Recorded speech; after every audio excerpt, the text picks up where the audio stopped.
Hey, everybody, Simon Rosenberg, Hopium Chronicles.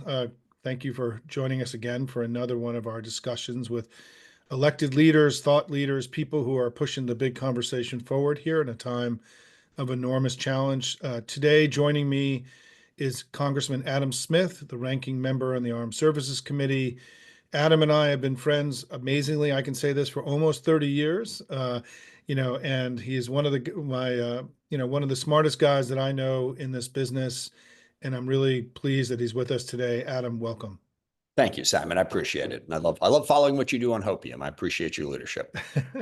Well, we've been slugging it out together for a long time, brother. And so, listen, the main reason I wanted you to come on today is that 10 days ago we had this shocking, or perhaps not shocking, but we had this shocking event in the Oval Office where Trump kind of ripped open his shirt, and the big R for Russia was there for all of us to see in an unequivocal way.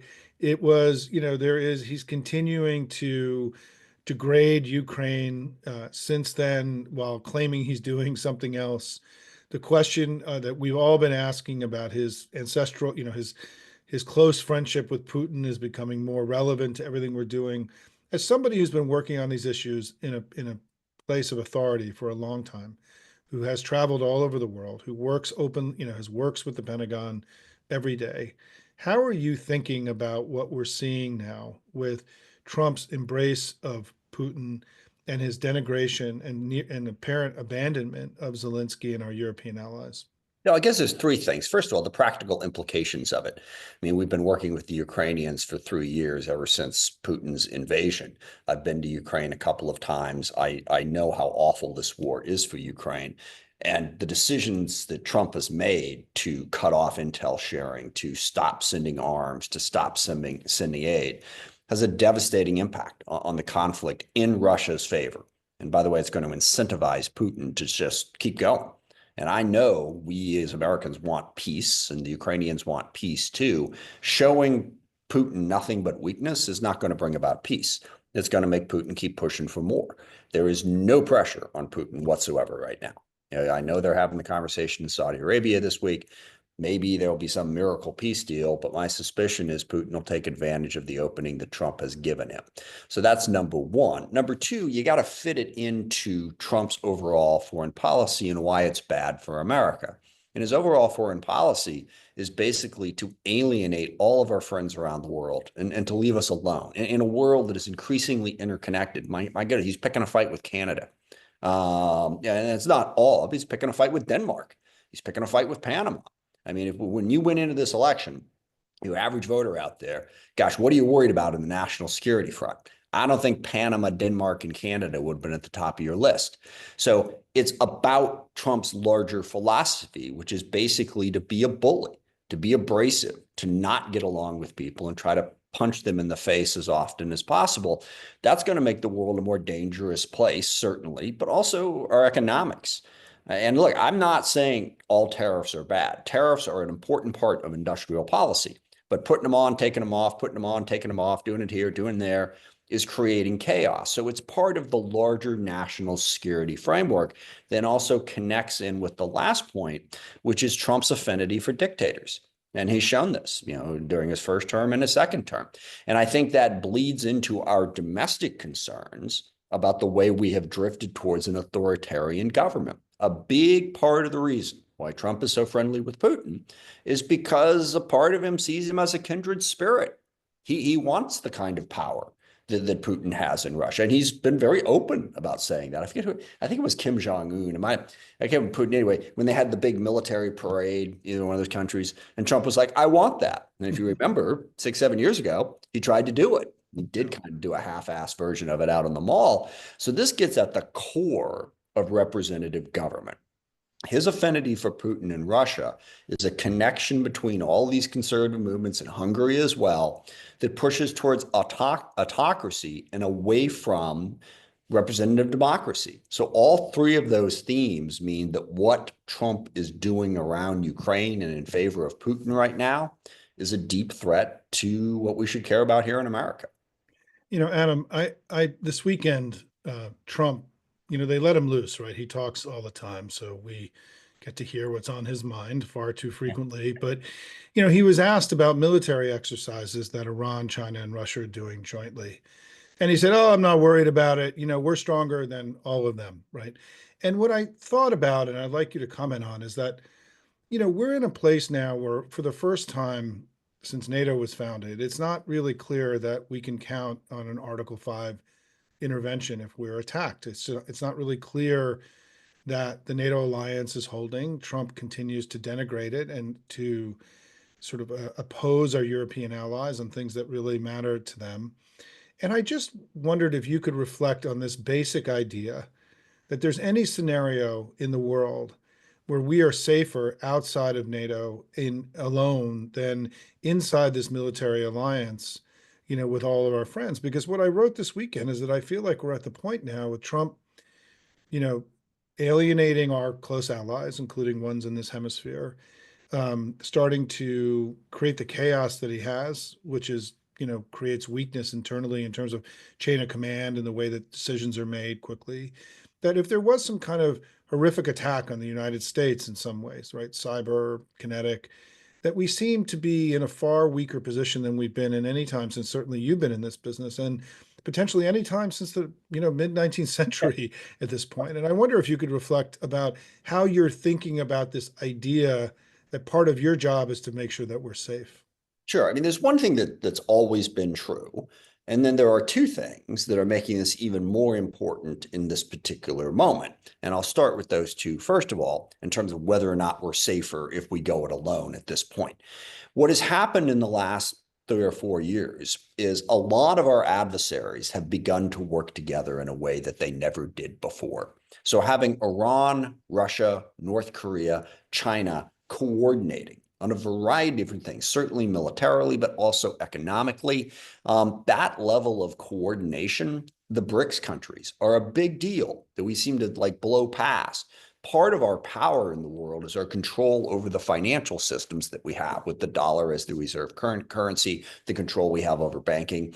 Well, look, Russia, China, Iran, and now Argentina, Brazil, other countries, they're building an alternative to that, which means we don't have as much power as we had even 5 years ago, much less 20 or 30 years ago. So it is a greater threat. Second is the world is simply becoming more multipolar. Now, a lot of people don't have an appreciation for how this developed, but at the end of World War II, we were in a unique moment in human history. As I always like to put it, if you're going to fight a war, one, it's good to win. Two, it's even better if you fight it on the road. And we fought that whole war on the road and we won. So in 1948, we had just unbelievable power. And the rest of the world got up off the ground and they're starting to catch up, which is, by the way, a good thing.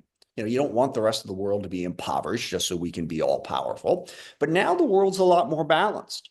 So we cannot afford in this moment to be without friends and allies. And the thing that's always been true, certainly since the end of World War II, is we are stronger if we have more friends and more allies and more partners. That's just the basic truth of life in general. Now, Trump formulates it as, oh, well, they've been taking advantage of us. You know, well, look at the last, 80 years. We have the most powerful economy, the most powerful military in the world, and we've had relative peace and relative stability. And Trump wants to throw all of that on the table and say, we're going to blow it all up, all alliances, all partnerships, and we're going to hope it works out precisely at the moment when countries who, make no mistake about it, they wish us ill. Now, I don't see it as a us versus them, war is, guaranteed sort of, battle. But without question, Russia, China, Iran, North Korea, and various terrorist organizations all think that if the US is weaker, they're better off. That's what they think. And there's a bunch of different reasons for it.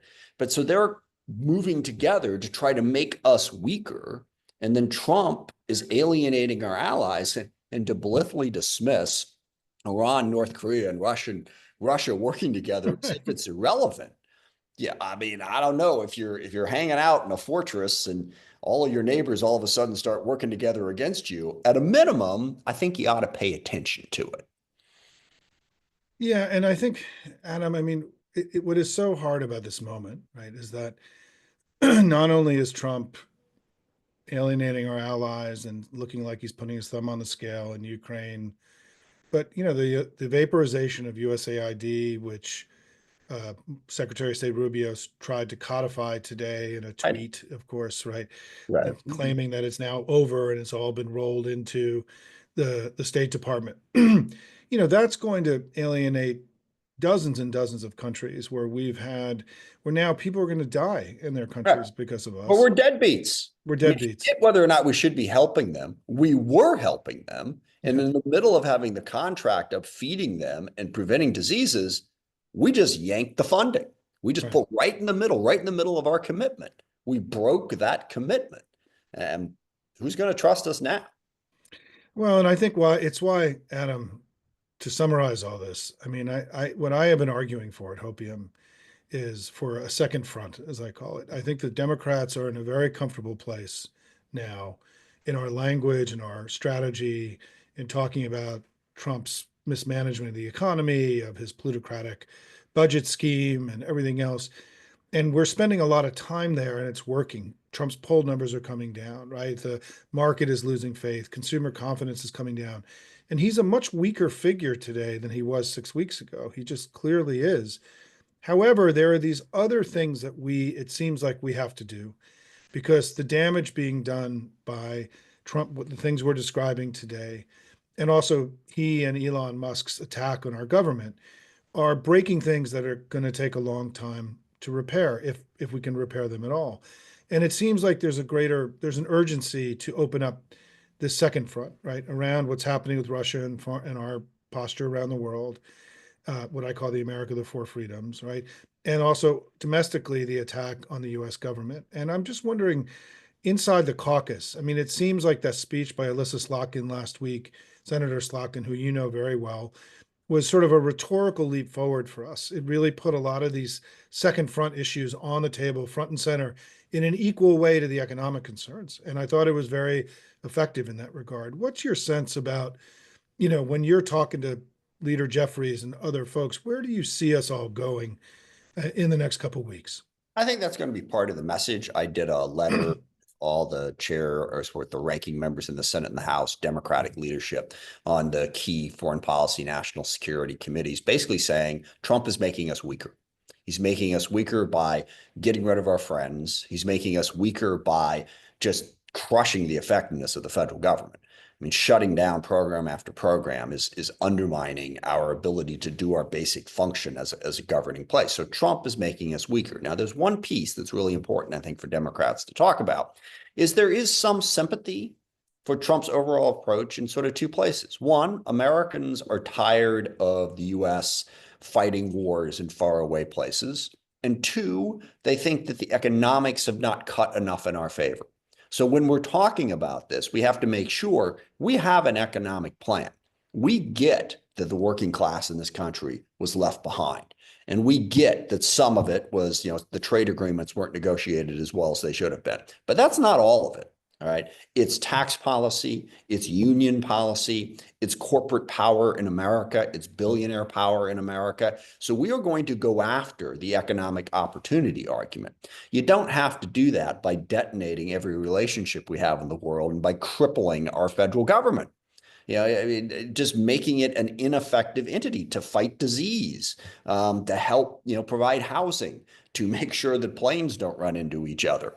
I mean, that's not going to help make us stronger. But I think when we're talking about this, we have to acknowledge that point. People are concerned about the economics of it. We need an economic argument, and people are concerned about the notion that we're going to go all over the world and fix every problem. No, we're not going to go all over the world and fix every problem, but we will be less likely to be forced into those difficult decisions if we have partners and allies. We didn't have to go into Europe for 80 years because we had a strong partnership there that kept the peace. So I think we have to make that argument within that context. But the overall theme, Trump is making us weaker, and weaker is not better. Well, and it seems, Adam, that there's also going to be another front for you. Excuse me, I have allergies today. It's spring in Washington. It's Finally, and a lovely day out there. it's a Yes. lovely day, but it's a lovely. The allergies are getting to me today. Sorry for my high pitched voice today. But the other area I think that can fit into your scheme or your theory of the case here is what they're doing to veterans. right? I mean, if we're going to devalue veterans, then we're devaluing military service, which is then making us less safe. And I think that this is going to be the attack on the VA, the kind of denigration of Mark Kelly today, who I know is a very good friend of yours, by Elon Musk. Elon, having this audacity to claim that we should just unilaterally walk away from NATO, which has obviously kept us safe and secure for almost 80 years. It seems like the attack on veterans is also going to be a way to open up to a broader audience the kind of radical approach that Trump and Musk are taking right now. Yeah, well, it makes it real. I mean, I have a VA hospital right in the middle of my district, and they've laid off several dozen people, and it has began to reduce services to veterans. They've also frozen accounts. You've heard about this thing where a lot of agencies have a regular account so they can buy necessary equipment, and they froze that down to $1, so they can't buy the equipment they need. That is having a direct impact on veterans receiving care. And then they are firing thousands of veterans, as you know, who have, post-military career, have gone to work for the government, and their expertise and their ability has been enormously helpful. And they're being randomly fired, not because they're not good at their jobs or because their jobs aren't important, just because they're probationary employees and they're easier to fire. There is no thought process in terms of efficiency or effectiveness in what he's doing to the federal government. It's harming veterans. It's harming their ability to get their services, and it's firing them from doing jobs that are important to this country. And that's part of it. I mean, the way I sort of formulate the whole thing, we got to do three things. One, we got to make it clear, make the stakes clear. And the stakes are clear. Trump is moving us towards an autocratic fascist form of government that we have to fight back against. We should not shy away from making it that blunt and that direct. Now, have the argument to back that up. Don't just say because, well, it kind of looked like Musk gave a Hitler salute, therefore they're fascist. No, look at what they're doing to the government. They're violating the law. They're violating the Constitution. The Supreme Court just a few days ago said you have to fund USAID programs. And Marco Rubio just tweeted today, and forgive me, I'm not sure if I can swear on your podcast. It depends on It's okay, totally okay. Yep. and Marco Rubio said, fuck you, Supreme Court. We're shutting them all down. All right. So make that case. Number two, then make it real. If some people out there are like, democracy, what does that really mean? Okay. Well, make it real. Your veteran is about to go in for, I don't know, a kidney transplant, and that's not going to happen now because they just fired 2 dozen people. You're seeing the impacts on programs being shut down in the ag sector, programs being shut down across the board, proposed Medicaid cuts. So make it real. And then the third thing, which we don't have time to get into in great detail, is Democrats have to offer a reasonable alternative. And we have to acknowledge that part of what pushed people towards Trump is that we as Democrats did not address adequately the fundamental concerns of the American people on economics. And by the way, I say that without judgment. I'm not saying we were idiots and we screwed up. This is tough. Yeah. Governing is hard, but we have to acknowledge that we got to do better. We have to govern better. Ezra Klein's got a new book out. He had a column on it yesterday talking about some of this stuff. It's called Abundance, which I recommend to people. We have to show that we as Democrats can govern more effectively. So I think those are the three messages that can help drive the support we need to stop Trump. What advice do you have, Adam, for people out in the country who are as concerned as you are about all this? One of the things we've been doing, in addition, Hopium in our first year and a half directed a lot of activity towards elections, right? We help people get elected to the House and other places. But what we've been doing, since almost immediately after Trump was elected is talking to people about the need to contact their representatives. And the line I use about this is to help them understand what is expected of them now is the nice way we have of putting it. Sort of like being a coach, right? To teach old dogs new tricks, right? About helping move all of our elected representatives to a place where they're on a stronger front foot on these matters and recognizing the challenges that we face. Can you talk a little bit about what it means, the calls that are coming into your office, the town halls you've done? How important is it that you're hearing from your constituents and shaping and framing your understanding of the moment? I think Senator Slotkin put it great. I mean, it's one of the strongest parts of her speech last Tuesday when she said, "Here's what you can do. Number one, don't tune out. Don't you want to ramp it down a little bit? You don't have to be 24/7, but don't tune out. Stay involved, stay engaged. Number two, exactly what you said. Put pressure on your elected representatives. Let them know what you care about. Let them know what you think. Three, get involved. Pick an issue, pick a group. There's plenty of groups out there. Join, stay involved so you can feel like you're moving forward. Now, the other thing that I would suggest is don't freak out. Okay. Engage, involve, but don't panic and start losing your mind. And I get it. It's a situation where this is profound threat. We want the threat stopped right now, today. But we're not going to stop it right now, today. We've got to build a movement to restrict it, make it, weaken it, help stop some of the worst stuff that they're doing, and then build a movement going forward. And I'll give you an example. The continuing resolution that's coming up this week. The biggest message I can give to all the people out there watching this, there is no big win for the Democrats in this fight. There isn't. We got a lot of good things going for us right now. We've talked about some of them. One, Trump embracing Putin, abandoning Ukraine, alienating all of our friends and allies across the world. Two, the Doge just absolutely destroying our federal government, negatively impacting hundreds of thousands, if not millions of Americans. Number three, the Republican budget resolution that they claim all of this is about fiscal responsibility, right? Their budget resolution is going to add to the debt because they have to give tax cuts to the wealthiest of the Americans who are doing just fine. Those are all good arguments. The CR, and I'm going to vote no, but because I don't like CRs as a governing philosophy, if we put it in place, we should be doing appropriations bills. But even if we were to be successful and we shut down a portion of the government, well, that's kind of what Trump's doing. Now so there are some better moves here, but let's not lose ourselves in the fact that if Democrats don't do the one thing, then that proves they're not doing it right. There's no win in this situation. And that's the final point I want to make. It's good to have ideas. It's also good to occasionally say, "Ooh, yeah, that wasn't a good idea." Not everything that comes into your head is perfect. And just because your elected official doesn't do exactly what you told them to do doesn't mean that they don't care and they aren't smart and they aren't capable. This is a collective effort to get to the right decisions. And sometimes people are going to disagree with that. And sometimes we're going to have bad ideas. I have a lot of ideas every day. A lot of them are bad. That's the nature of human existence. It doesn't mean that you're not contributing, but let's be thoughtful about it in terms of how we approach it while we're trying to motivate people to go out there and fight like mad every day.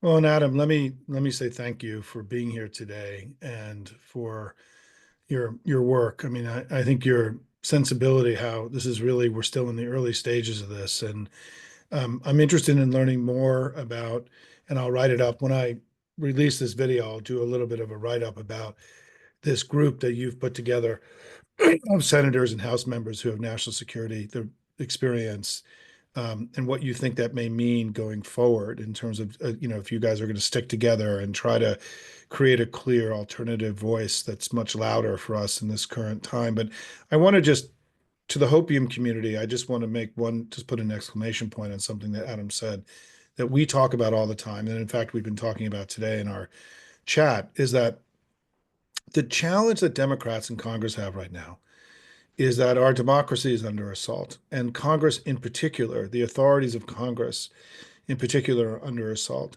And so Democrats have been rightly hesitant to do anything that would contribute to the weakening of Congress itself, given that it's under assault. We don't want to shut down the Senate. We don't want to shut down the government. We didn't want to last week, denigrate the House by walking out, right? And so on. Hakeem wanted people to show decorum because there's a sense that the body is under attack and we need to protect it. That's part of our constitutional responsibility.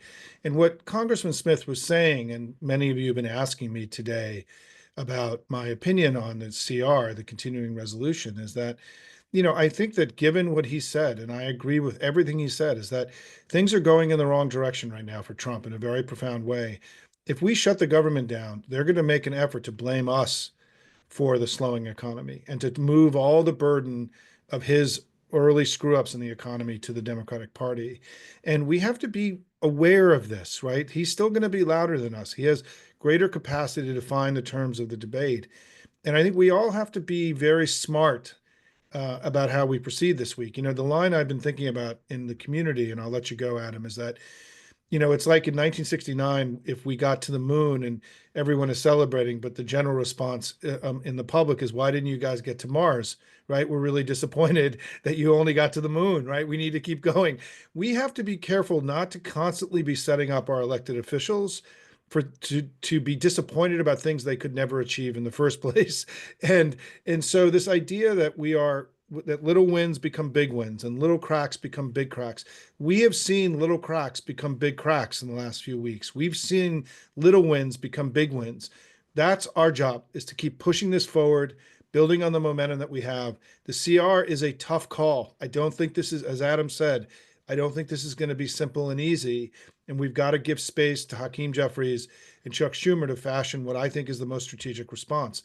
What that is, we're going to know a lot more on Tuesday to see if the House Republicans can pass their own bill. We'll see what happens. We just don't know. And so, Yeah. And the only yeah, thing I would add to that, I think it's a Adam, great summary. It's yeah, good. Just quick is, and I understand as an elected leader, what we have to show our supporters is passion for the fight.